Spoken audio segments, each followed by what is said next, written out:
So here we are in Q4, and I'm wondering if it's time to do something a little crazy, because if you're feeling like you need to be talked off the ledge, in other words, just throwing in the towel and saying, I can't handle it anymore, I'm just gonna quit. And I know that sounds extreme, and some of you might have been thinking that, maybe half seriously, half not. But I can also tell you that it's possible that your teams are thinking that too. And, we don't want that to happen. So the good news is that there are some things that we can do to get in place to make sure that we don't feel like we need to be talked off the ledge. And I'm coming to you from 2 days of checking out from, my family, from business, from responsibilities, all those things, just to decompress and download what's important, and to just really take some time for myself. And before we get into the lesson for today, that's one challenge I have for you. And is there's something that you need, that it might be crazy. So for me, it was coming down to Palm Springs 2 days ahead of the friends that we're going to meet, even ahead of my amazing husband. And I'm here for 2 days by myself. And it seemed a little crazy at first. Some of my friends said, well, that's kind of strange. Why are you doing that? And it's what I need. So before we get into it, I really want to ask you, what do you need?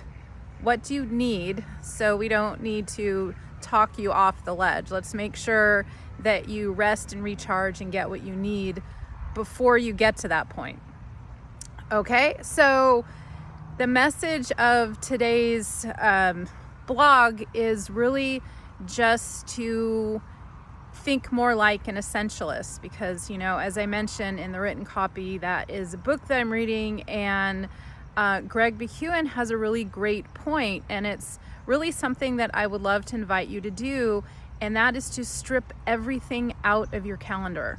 So it's like zero-based accounting, where you strip out every single expense and then add them in only after scrutinizing each one.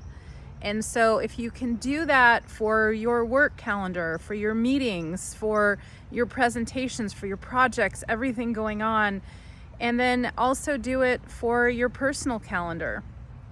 But start with your work calendar first and strip everything out, zero it out, eliminate everything, and then start adding things back in one by one and asking yourself if they are absolutely essential. Is it essential for you to be there? Can you delegate it? Should it be eliminated? Can you shorten it? And really put each thing under deep scrutiny before you put it back in. Because one thing that I will tell you, I've done that with all of my one-on-one clients now.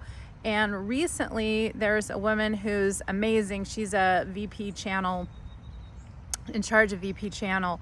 And she recently did this, and she couldn't believe not only how it made her feel more calm, more in control, but she has 5 major projects going right now, and she feels like she's finally on top of each one.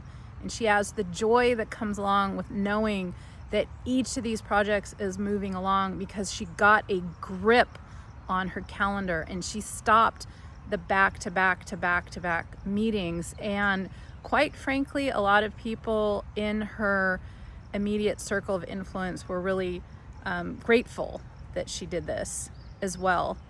So she said that she feels like she's getting back to her area of genius again, and she couldn't be happier. So I want that for you too.